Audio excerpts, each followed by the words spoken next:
Good morning friends, आप लोगों का हमारे चैनल के ट्यूटोरियल्स में स्वागत है। अभी जो टॉपिक हम डिस्कस करने जा रहे हैं उसका नाम है यूरोप में पूंजीपति वर्ग।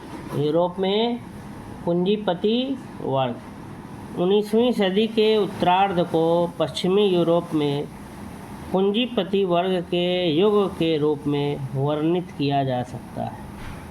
कह रहा है कि 19वीं सदी के उत्तरार्ध को पश्चिमी यूरोप में, वेस्टर्न यूरोप में पूंजीपति वर्ग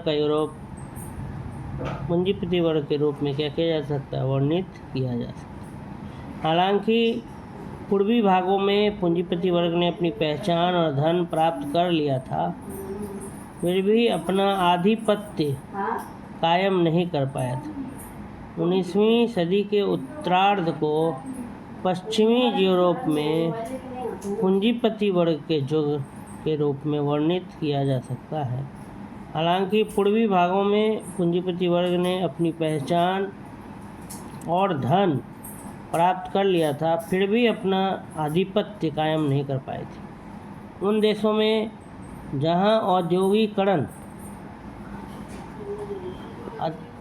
प्रारंभिक और तीव्र था, इंग्लैंड, फ्रांस, बेल्जियम और नीदरलैंड, स्विट्जरलैंड, स्कैंडिनेविया, इसकी सफलता स्पष्ट थी और इतनी कपटपूर्ण नहीं थी। प्रारंभिक जो था तीव्र था वो तो 20 प्रारंभिक और तीव्र था। इंग्लैंड, फ्रांस, बेल्जियम और नीदरलैंड, स्विट्जरलैंड, स्कैंडिनेविया, इसकी सफलता स्पष्ट थी और इतनी कपटपूर्ण नहीं थी। जर्मनी और इटली में आर्थिक और सामाजिक संरचनाओं के प्रारंभिक धीमे परिवर्तन के कारण यह धीमा था। जर्मनी और इटली में आर्थिक और सामाजिक संरचनाओं के प्रारंभिक धीमे परिवर्तन के कारण यह धीमा था। रूस, ऑस्ट्रिया, हंगरी, पोलैंड और स्पेन में सामंती कार्यकाल की दृढ़ता और कुछ मामलों में निरंकुश राजनीतिक संरचनाओं ने सत्ता में इसके उदय में बाधा डाली और एक वर्ग के रूप में इसका एकीकरण धीमा और कम प्रभावी था। रूस में जमींदारों के प्रभुत्व को सफलतापूर्वक चुनौती देने से पहले इसे उखाड़ फेंका जाना था। सामान्य तौर पर पूरे पश्चिमी यूरोप में पूंजीपति वर्ग के सबसे धनी और सबसे प्रभावशाली वर्ग अब बैंकर, फैक्ट्री मालिक और खदान मालिक यानी पूंजीपति थे। खासकर 1850 के दशक के बाद जैसे जैसे उनके वर्ग ने आधिपत्य प्राप्त किया, व्यापारियों ने अपनी प्रतिष्ठा खो दी। वाणिज्यिक पूंजीपति वर्ग पुराने व्यापारियों जैसा नहीं था, यह बहुआयामी हो गया, मल्टी डायमेंशनल हो गया, जिसमें इसकी पहचान के क्षेत्र में विभिन्न आर्थिक कार्यों के साथ आर्थिक और सामाजिक संबंध भी शामिल थे। पूंजीवादी लोकाचार के गुण व्यक्तिवाद, मितव्ययिता, कड़ी मेहनत, प्रतिस्पर्धा, धन शक्ति का उपयोग, परिवार मूल रूप से इस वर्ग द्वारा प्रचारित मूल्य थे और समग्र रूप से औद्योगिक समाज पर हावी हो गए। पूंजीपति वर्ग में पेशेवर वेतनभोगी घटक भी शामिल था, जो नौकरशाही के विकास, स्वास्थ्य और चिकित्सा, कानून और व्यवस्था, शिक्षा, प्रकाशन, मुद्रण और जनसंचार माध्यमों और एक उद्योग के रूप में संस्कृति के क्षेत्रों के साथ संरक्षण की एक नई प्रणाली से जुड़ा हुआ था। इन सभी की विशेषता एक लोकतांत्रिकता थी जिसने उनके विस्तार में योगदान दिया और एक असमानता जिसने उनके माध्यम से एक वर्ग के रूप में पूंजीपति वर्ग का आधिपत्य बनाया। पूंजीपति वर्ग के बीच उच्च और अधिक आकर्षक पदों पर धनी तबके के सदस्यों का कब्जा था और भूमिहीन अभिजात वर्ग के वर्गों को भूमि आय से क्या कर दिया गया था, अलग कर दिया गया था।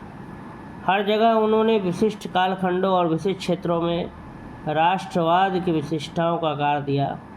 20वीं शताब्दी में शिक्षा के विस्तार के साथ मध्य स्तर पर इन पदों पर मध्य वर्गों के बीच सामान्य लोगों की घुसपैठ हुई, जिसने पूरे यूरोप में कट्टरपंथी राजनीति में सदस्यों का योगदान दिया और रूस इसका उत्कृष्ट उदाहरण।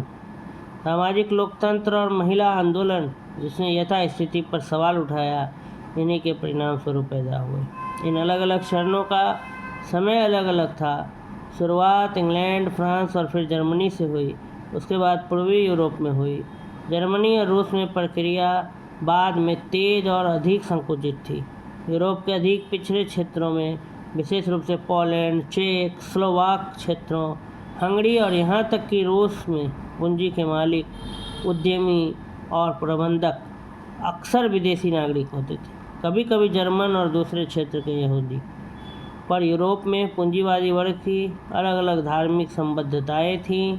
कैथोलिक, प्रोटेस्टेंट, मजबूत इवेंजेलिकल प्रभाव आदि के तहत। रूस में बुद्धिजीवियों ने राजनीतिक विचारधारा के संदर्भ में अपनी वर्ग संबद्धता से मुकारकर जमींदार अभिजात वर्ग, बुजुर्गा वर्ग का एक वर्ग बनाया, जो वास्तव में पूंजीवाद की इस प्रणाली के बहुत बड़े पैमाने पर विरोध करता था, जिसने इसके जन्म और विकास में क्या दिया था, योगदान दिया था।